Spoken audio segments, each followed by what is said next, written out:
Welcome to Beyond Physics, man. This is more than a podcast. This is a show you can express your thoughts, beliefs, disbelief, arguments, and convos, debates on everything from barbershop talk, lunch table talk, hip-hop talks, and our all-around favorite current industry topics. And without further ado, I think we're going to get straight into some current industry topics. Kel, what you got for them? Man, I think we're going to get into the biggest topic that's going around in the industry right now. Everybody's talking about it. Everybody know about it. And this is this Diddy situation, man. It's a new report every day. You're right, on the report every day. I'm literally getting tired of seeing it, bro. Like, it's every time I go on TikTok and if I do 2 scrolls, Diddy. I do 2 more scrolls, Diddy. I do 1 more scroll, Jaguar, Wright. Right. Then another scroll, Diddy again. Right. Y'all creeping in Jay-Z, but we're going to get and to then y'all creeping in Usher too. Hold on. Hold on. We're going to slow it down. Because I seen someone. We hitting too much of y'all all at one time. We need to slow it down. But yeah, so basically they finally hit Diddy with an indictment, and he's finally they finally got him in that jail cell, denied his bond. He's sitting there. They building this case, and it's pretty crazy. Honestly, bro, at first I thought he was gonna skate. I ain't gonna lie. I thought it was looking like, okay, yeah, they bringing out these accusations and they doing all this stuff, but like he still was free. But you know how the feds do. They build their case up first, and then they go get them. Mm-hmm. It's crazy because all this alleged was on Beyond the Fence, by the way. But with his old security guard, I don't know if you follow him. His old security guard been on the TikTok algorithm as well, and he was just detailing how they always don't take up past 120 days for the feds come in and step in. But speaking on the Diddy case, what I will say, I don't agree with anything that is taking place with the whole Diddy situation. Because from the time that Cassie has stepped out, it has been a Me Too moment. I'm not denying any domestic violence towards any woman or male, whatever it may have been. I'm not denying that towards anybody. But what I will say, I do not like how, anybody else, the law is the law. We're all innocent until proven guilty. So with anybody else, they would have got bond. I think R. Kelly had bond, Bill Cosby had bond. All these people had bond to work with their lawyers and, actually build a case to actually defend themselves because, yes, the things happened with the Cassie situation, but Cassie was with Diddy for 10 years. You cannot tell me that you had family members on your side and you was kidnapped and captivated for 10 whole years without it being some other story. So there's 2 sides to every story, and then there's the truth. So I don't really like how the courts handling this Diddy situation, but there's much more that we know, like to come out when they raided his house, they found 1,000 bottles of baby oil and all the other stuff. We don't know what tapes they found, as people are saying. So I would just say, I don't agree. That baby oil for? I mean, what do you think was the intent of the baby oil? Like, I just want you to. Bro, I've heard a lot of... You ain't got to get too vocal with it. I've heard a lot of things about Diddy parties and like how people have a great time and then it's an after party. So we don't know what they was intending for to have. But to have, all I will say is to have 1,000 bottles on hand, it's crazy. It's crazy. You think it's lube? You think it's just just to be shiny? I can't say what it's for. You think like after he bathed, they like bathed in what you think? But 1,000 bottles? 1,000 bottles is crazy. So they could probably be used for all of the above. All the above, yeah. So everything. I don't know because everything. 1,000 bottles. Sure. Everything. 1,000 bottles. We ain't talking about 100. We ain't talking about 50. We ain't talking about 20. We talking about 1,000. Like how many? That's over 3 years of baby oil. Really? You think you use that much? That's crazy. I don't know, man. That's a crazy thing. But what I will say is, who shipped it to him? That's what I want to know. Did he buy it all at one time, or did he buy it in segments? Did you see the meme of Druski saying, "Damn," when he throw the glass down, it was like that's Johnson when they fill out Diddy ain't all his money supply. But I think that's the last stock of the whole situation is the baby oil of it all. But I just really don't agree with how he's being handled because at the end of the day, he's still human. And if he been out this long. Since the 90s, it got to be some truth to some of it, but it got to be also, he ain't that wrong and he ain't the only one. Right. So the fact that we gave everybody else a fair trial and we're not giving Diddy a fair trial, and he have kids, that's the thing that bothers me. Right. He have kids. He have 2 twins that just started high school. He has a baby that's, I don't even think, over the age of 4 years old. And to have this man away, he didn't run. He didn't do the skate to Bali or to Haiti, like y'all say, other people that are alleged to have things involving them, names that I shall not say. He didn't run. He didn't do anything. Diddy was actively around Miami. He was in New York.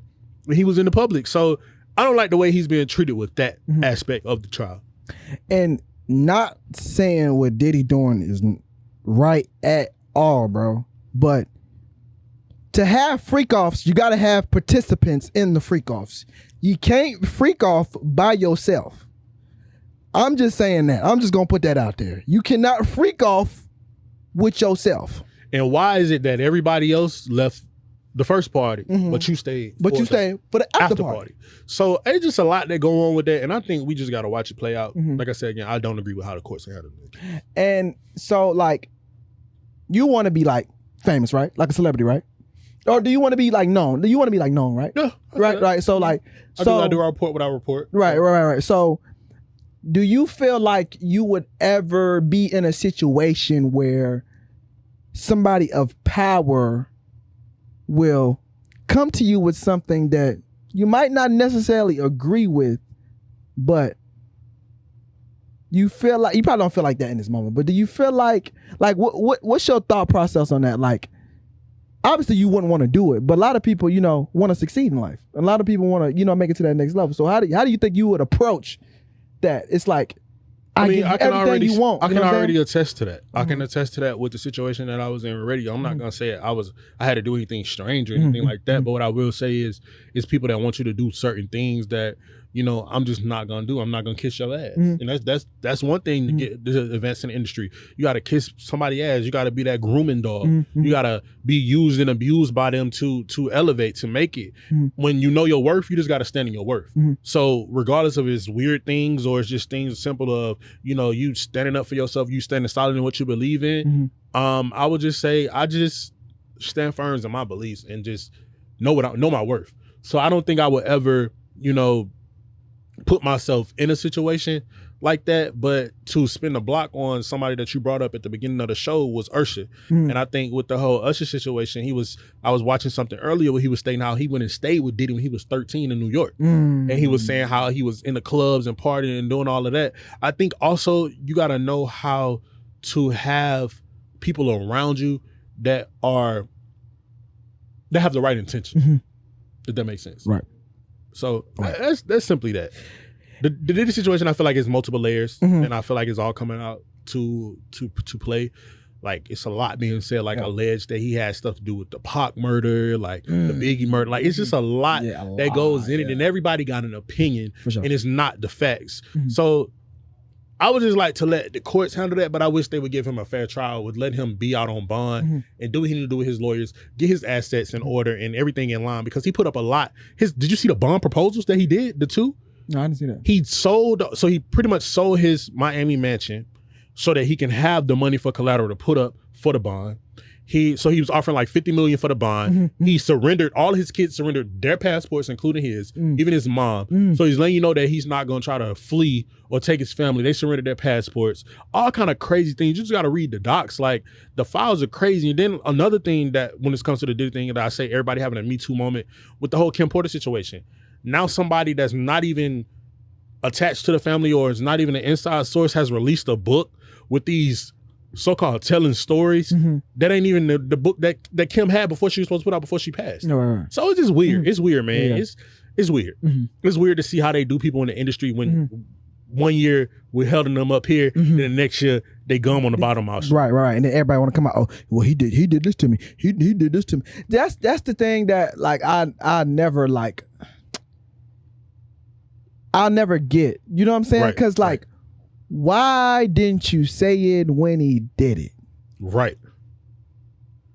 That's all I never understand that. How can you go years? And these things that y'all say happened in 95, 96, 97, 98. Like those are that's some longer than some of these people's lifespan. Right. But before somebody was out of pull up. Right. So I just don't get it. And now it's okay to speak because it took one person for you to use your voice. Why you couldn't be that one person? Why you couldn't be that one person to use your voice? But a lot of things I saw have got bounced back for statute of limitation. You know, they waited too long, so I like that. But I don't know, man. We just gonna let the dude play out.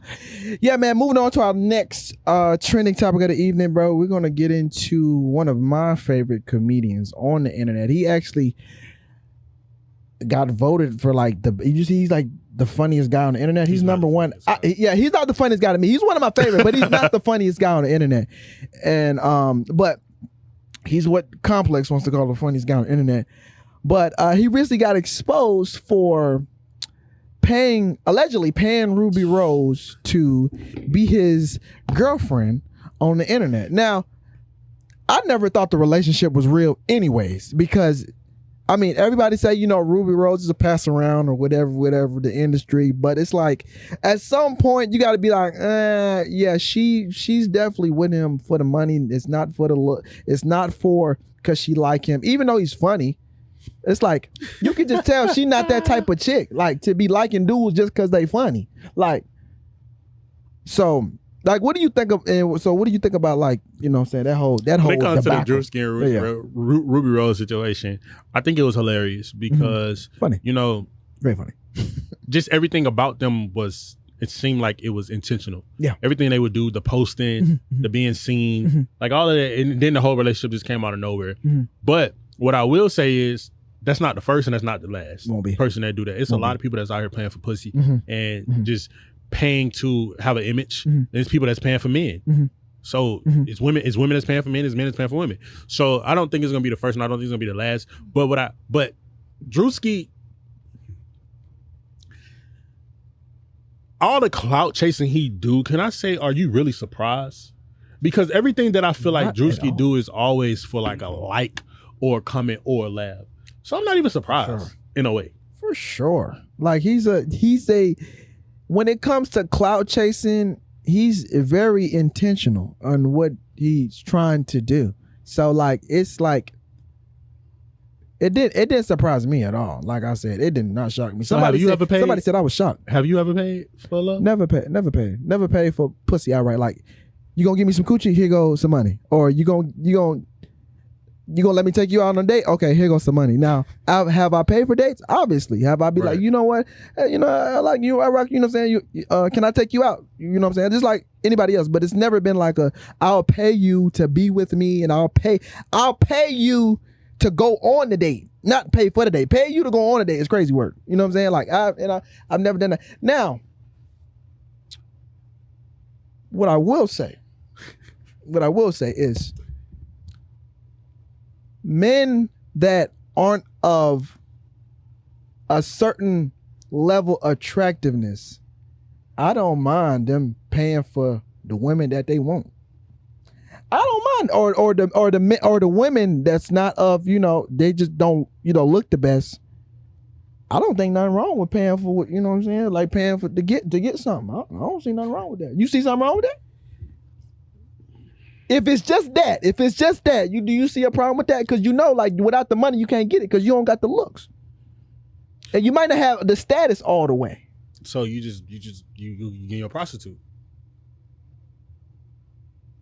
Are they a prostitute though? Like if they don't sell it, that's what they want to say with Diddy, sex workers. Yeah. So I mean, now you just in a game of prostitution, right? Yeah. Because you ain't getting no love from them. But I mean, I don't know. What if you do it like once or twice? Some women may love men for giving them money and stuff. Now that I think about that out loud, maybe. But in a way, that's sex work. That's you paying for what you get. Because what are you doing? Are you paying for them to give you a lifestyle? You paying for them to be at home taking care of you, off, like like building a relationship? Like, oh no, that's weird. Because I just feel like then that money, if that money ever stopped, then it's not gonna be real. Right. It's like then when the money stop, I know you gone. So yeah, that's kind of like you just paying for it.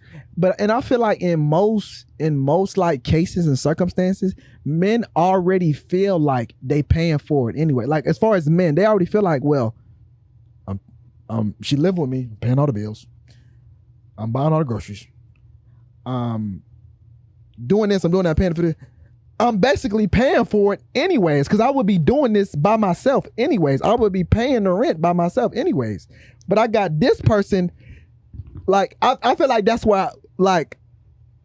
why men do it so much. You know what I'm saying? Because they feel like that's what they already doing. So leading into that, I feel like how do you feel when it comes to relationships and it comes to the guys always got to be the one to pick up the bill? That is something that I will never understand why men allow themselves to, like, if they in a relationship with a woman, why they would allow themselves to become that, for that to become the standard. Because money or not, like, money, you got money, who cares, bro? You got a bunch of money. If you allowing a woman to like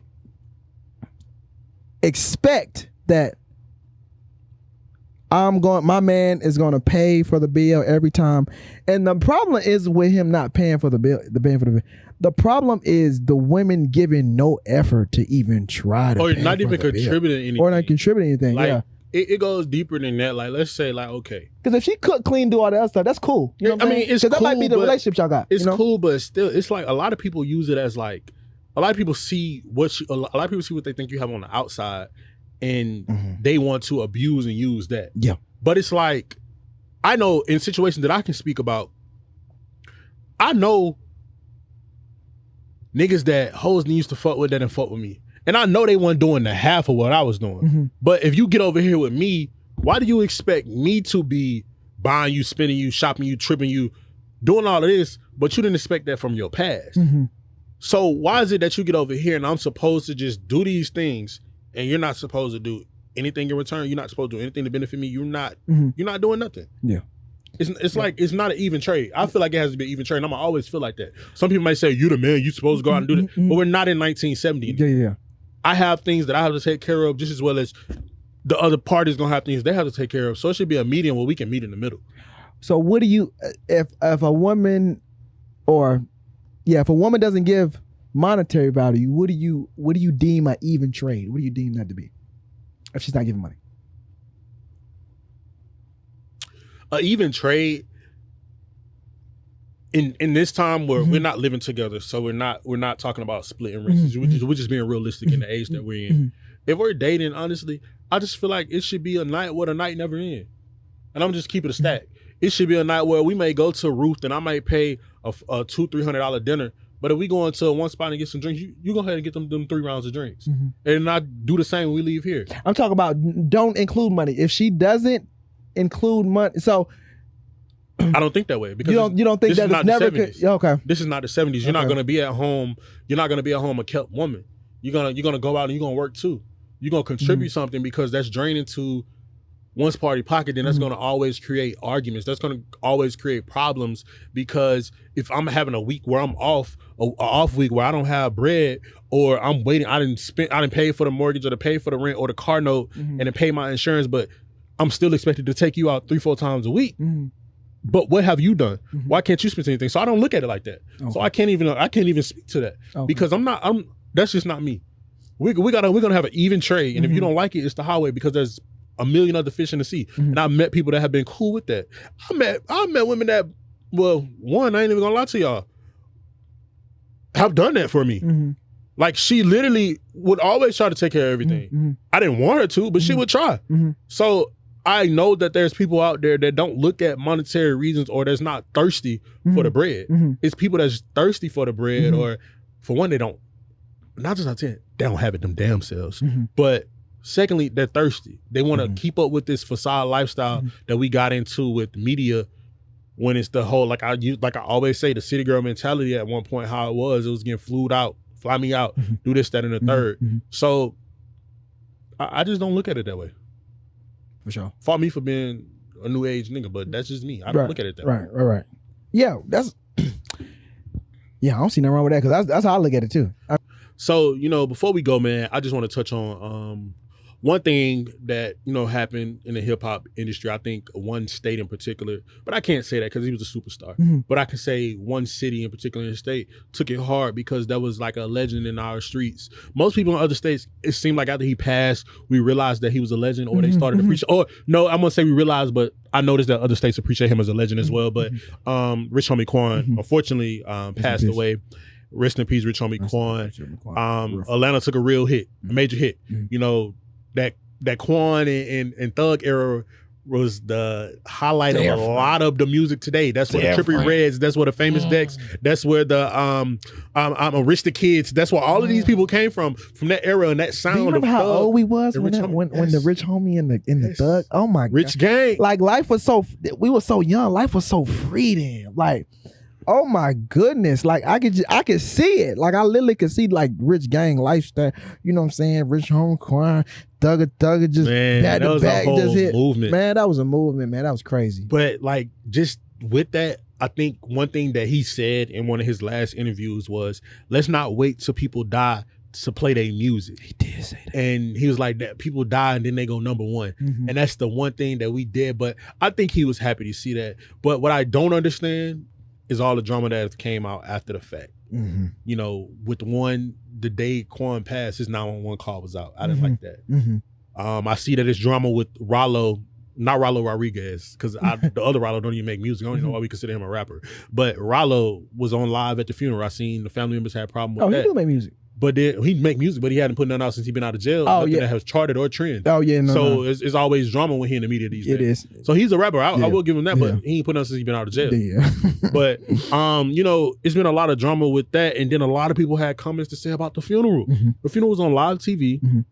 With an open casket. I think that was the first of its kind that we have saw because you know when famous people die, people that's in the limelight, you know, they always play their funeral on live, but they have a separate memorial and they play one for like the fans and people in the industry that couldn't make it. But it's always a closed casket. Quan casket was open. What do you think about that? Honestly, bro, like it's hard to say that I'm like. I feel like the people, whoever constructed like that funeral, like. You think that may have been? I feel like that may been his wants, or that may have been something he wanted, his wishes, like because it's like I don't know how like, and the people that in his life that loved him, that's what they wanted, right? You know what I'm saying? Like, so you can't. I don't think you should fault the people who love him, who really know him, okay, and blame them for their wishes because those are the people who love him, their decisions, right? So it's their decision at the end of the day. So it's like. I don't see nothing wrong with that. So like, I feel that. That's the you know. So the internet trolls, y'all just gotta. I really wish that we can get back to when the internet went. We ain't live for a comment section, man. When we could just put out the content and everything and do what we wanted to do because it's like Kel said. I didn't even put it in that thought when I was thinking about talking about this on the show, but it's like those are the people those are his family members. That may have been his wishes. We never know what he may have had written out, or that may just simply be what they wanted to do or decided to do. So it was like all that drama about that being, and you know how that's not ethical and all this other stuff, but it's just no different than you going to your cousin or your uncle or brother, sister, and they can't funeral and it's open. So I guess that you made a point with that. I can agree with that. Yeah. So like I said, I wish the comment sections we can just turn them off. I wish we could turn them off. Because everybody got something to say. Everybody want to be a commentator. Yeah, for sure. Everybody on TikTok so they can get them some tweets, retweets. And I never really understood the fact of people commenting about something that doesn't directly affect you in any kind of way, but you pissed about it. Like you super mad about it. Like you ever see comments where people be really like they really be mad for real, upset about stuff. You don't know this man. You got nothing to do with. You probably don't even listen. You probably didn't even listen to Rich Homie Quan when he was here.